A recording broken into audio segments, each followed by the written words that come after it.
Here is Vladimir Solovyov, the most famous Russian propaganda mouthpiece and the best Russian journalist of 2022, according to the Russian Public Opinion Research Center. Вопрос вообще не про Россию. Вопрос в том, что американцы приняли решение, что нужна война.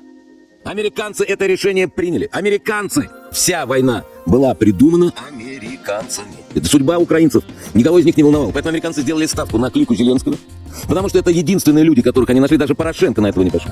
And here is Tucker Carlson, the host of the second most popular US political show, with the whopping 3.2 million views per episode. The Biden administration has shut down any attempt to reach a brokered ceasefire. Why do you think that is? From the very beginning, it's been clear that the U.S. wants this war to continue and wants it to go on for as long as possible because they have no interest in protecting Ukraine. They instead want to sacrifice Ukraine, have Ukraine destroyed in order to advance what they think is the United States' political interest, geopolitical interest of weakening Russia. And the way to do that is to use Ukraine as a pawn, kill as many Ukrainians as possible, destroy their whole country if they have to, in order to prolong the war as long as possible. Try to find 10 differences. Ukraine is a democracy, we're told. That's why we're on the side of Ukraine. The problem is that is a lie. Ukraine is not a democracy. Ukraine is a corrupt one-party state. Ukraine has none of the freedoms that define democratic governance. Freedom of speech, freedom of the press, freedom of assembly, freedom of religion. Совершенно не обязательно нацизм должен быть антисемитизмом. Да, конечно. Это то, что американцы все время склеют, говоря Зеленскому, но он же еврей, он не может быть нацистом. Еще как может. Нацизм может быть и не антисемитским, а может быть антиславянским, антирусским. Конечно. Вот чем он является украинский нацизм? Most corrupt country on the face of the planet. Предаю тебя, Вовка Еленский, анафеме. Russia made the perfect villain. It was a white Christian country with a traditional social structure. It was everything the Democratic Party already opposed. Мы воюем за само право человеческого рода существовать в изначальном виде, как он был задуман и сотворен Творцом. Мы последние защитники христианства. Why do I care what's going on in the conflict between Ukraine and Russia? And I'm serious. Like, why do I care? And why shouldn't I root for Russia, which I am? А зачем такой мир, в котором нет России? Сказал наш президент. Поэтому у мира есть два варианта. В первом мы побеждаем, а второй не понравится. Now, some may argue that Tucker Carlson is actually an exception of the rule, which is an immutable US's leadership in galvanizing the free world in its fight against the authoritarianism. Unfortunately, many American rights have a disturbing affinity towards Russia. The question is, why?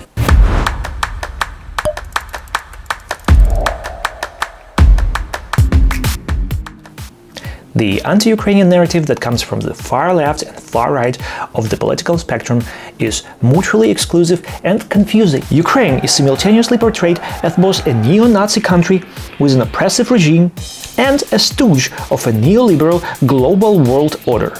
Fringe conservatives in the US depict Ukraine as an anti-Russian proxy with a government established via a coup d'etat that ignited the civil war that has ravaged the country since 2014.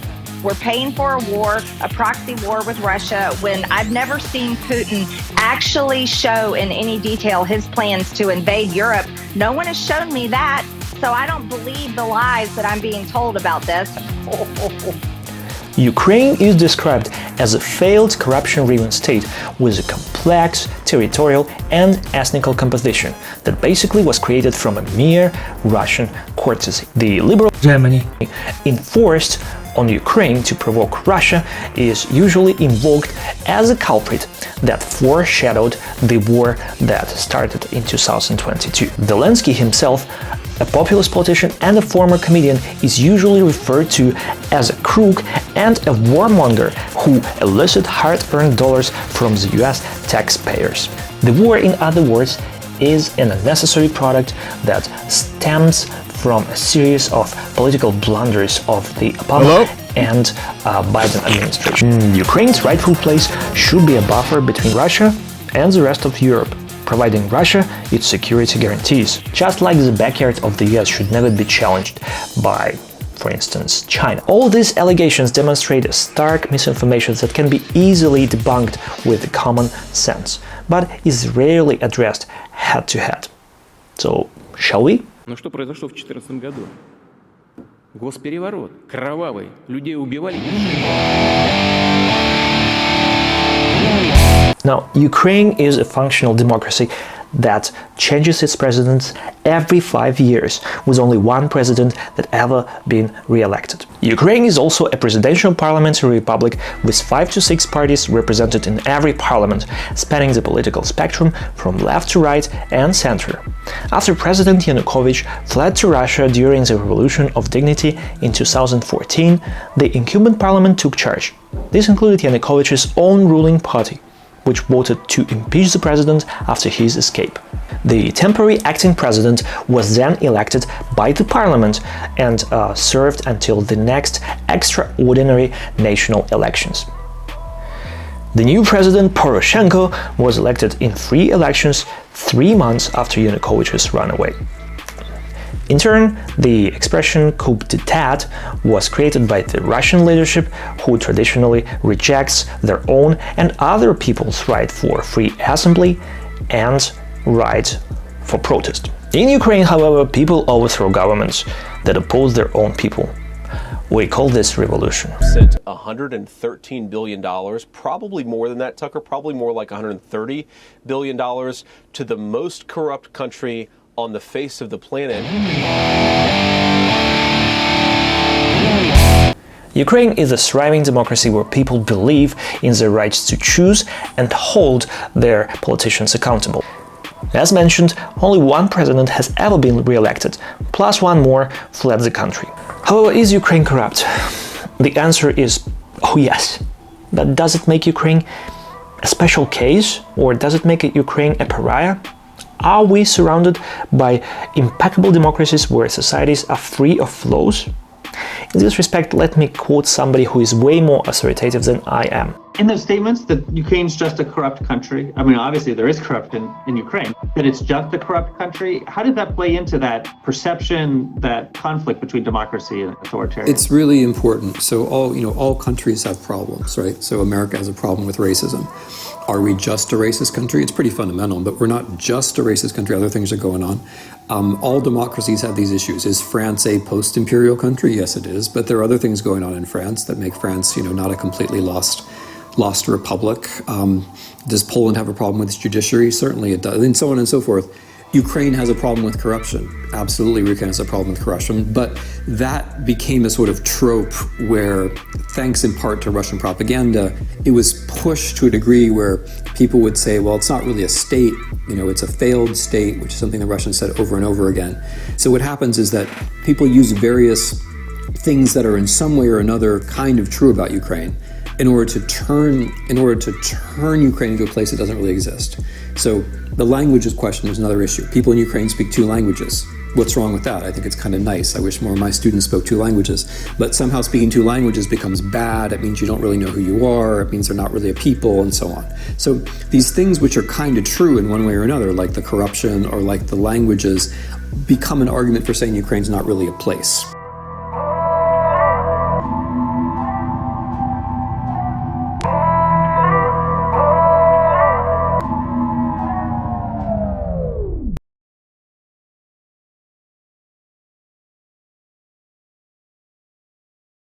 Let me ask you about Ukraine. You've said that before. Why would it not have happened if you were president? Because Putin understood that you can't do it.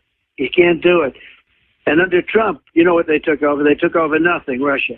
First president in a long time. He understood. He would have never done it. He would have never. That's without even negotiating a deal. I could have negotiated. At worst, I could have made a deal to take over something. There are certain areas that are Russian-speaking areas, frankly, but you could have worked a deal. Ukraine is a democratic society that deserves respect. In the 1991 independence referendum, 92.3% of all Ukrainians voted for creation of a free and independent Ukraine, including Crimea and other regions that Russian propaganda falsely portrays as Russian enclaves or separatist regions. This comes at odds with the complex Crimean status as it is portrayed by some American analysts. Simply looking at the geographical map reveals no evidence of mythical bonds between Russia and Crimea, and logical reasoning suggests that Crimean Peninsula has much closer ties to the continental Ukraine. Despite what Russian propaganda claims about Khrushchev's gift to Ukraine, Crimea has historically, culturally, and administratively been a part of a larger steppe Black Sea region, and was only affiliated with Russian Soviet Socialist Republic for a short 9 years between 1946 and 1954. Before and after those short 9 years, Crimea had always been either an autonomous region or an administrative part of what is now known as Ukraine. Since November 2022, Crimea is no more complex than Donetsk, Lugansk, Zaporizhia and Kherson regions, all of which have been officially annexed by Russia. It is fair to say that the complexity of the Crimean question instigated Russia in its further aggression against Ukraine. And if it is continued to be tolerated, the whole Ukraine, the whole territory of Ukraine will be annexed eventually. 50 days into this war, what is your assessment of how far this war has come, what Putin's motivations were to start it in the first place, and the reaction of the Western world to this war?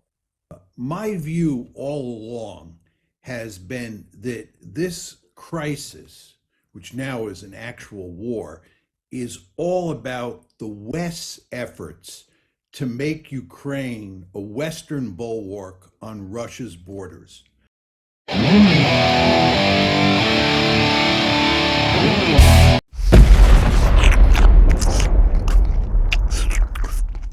Liberal hegemony is all about remaking the world in America's image.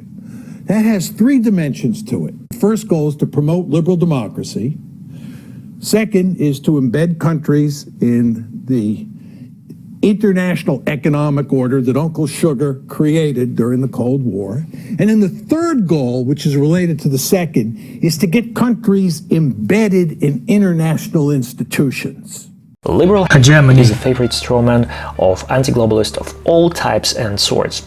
The whole notion doesn't make any sense in my humble opinion, since hegemony implies the use of force and intimidation, while liberalism means equality and freedom.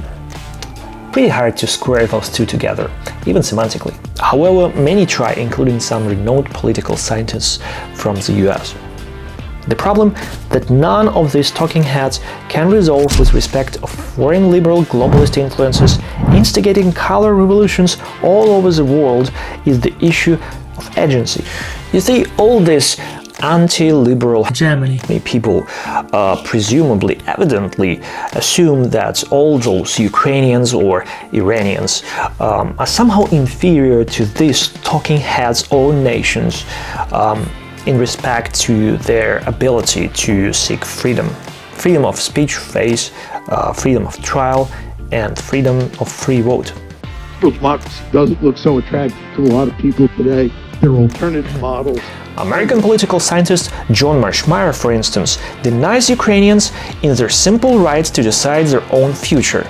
Despite the fact that Ukrainians rebelled not once, 3 times against Russian reign in the last 20 years, first in the Orange Revolution, second in the Revolution of Dignity, and the third time in their resistance to direct aggression that started in 2022, Professor Marshmeyer and his ilk are extremely vocal and paid heed to in their offensive depiction of the war as some kind of Western mistake that impinged on the Russian asset Ukraine. The notion that Russia should attain its security at expense of other nations is not only laughable, but also sets dangerous examples that others will inevitably follow.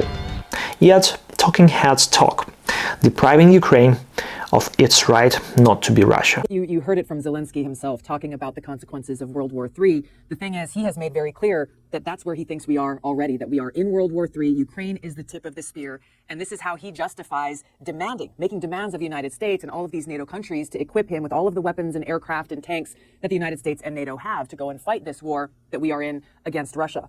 He is doing everything that he can to bring us and NATO into this war.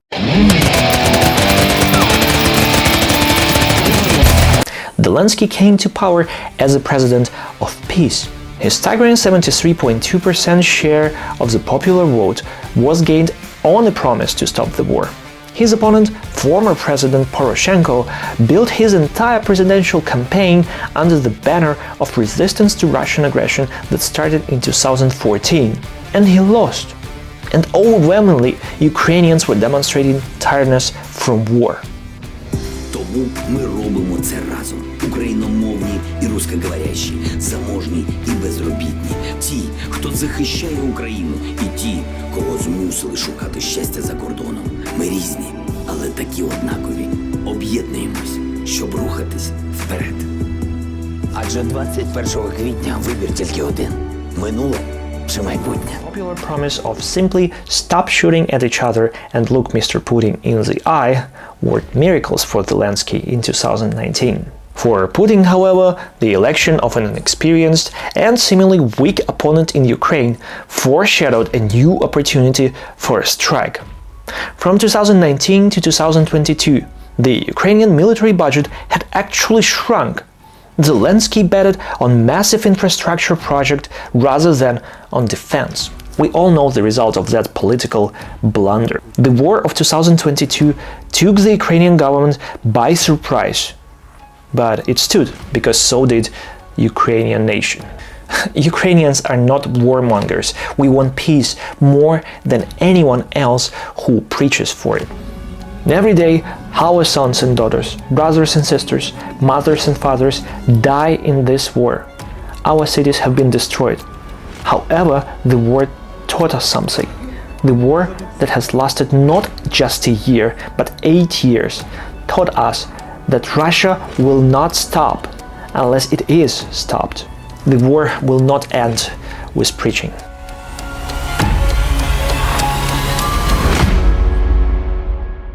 So what drives the American right's grudge against Ukraine?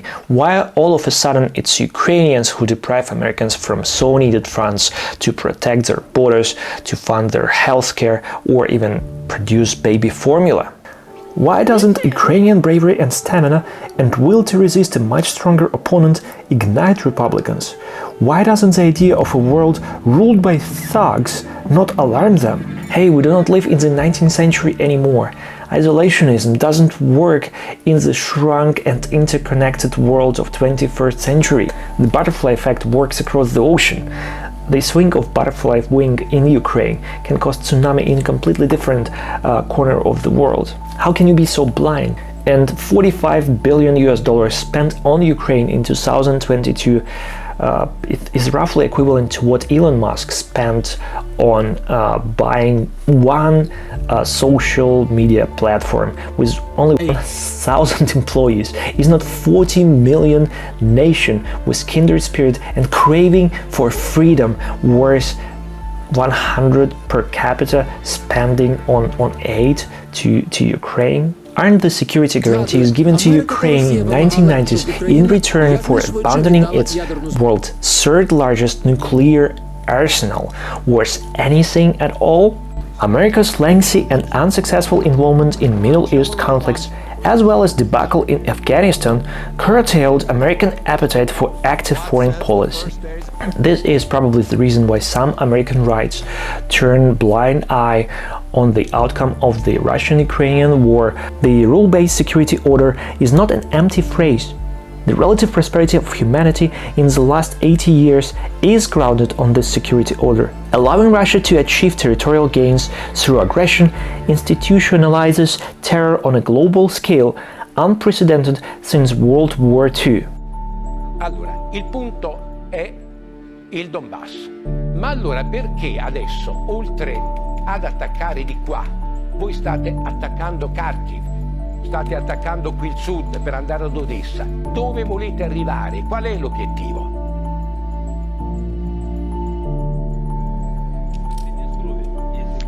Fino alla Transnistria, se vogliamo essere precisi, però vogliamo tornare un attimino un passo indietro nel questo mi pare 2014. Questo aspetta, questo mi pare interessante. Scusa Vladimir. Potere legittimo. Voi volete arrivare fin qui? cioè prendere tutto questo pezzo d'Ucraina, fino qua? Sì, nella Transnistria. Fino alla Transnistria? Accidenti, allora il Donbass non c'entra più niente. È una scusa il Donbass.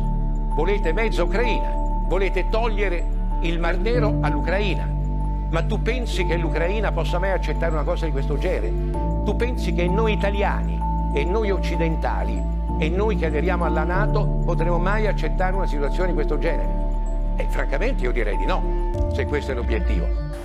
Yet we hear from none other than the former US president that Crimea or other Ukrainian territories should be given to Russia in return for ceasefire. This literally makes my ears bleed.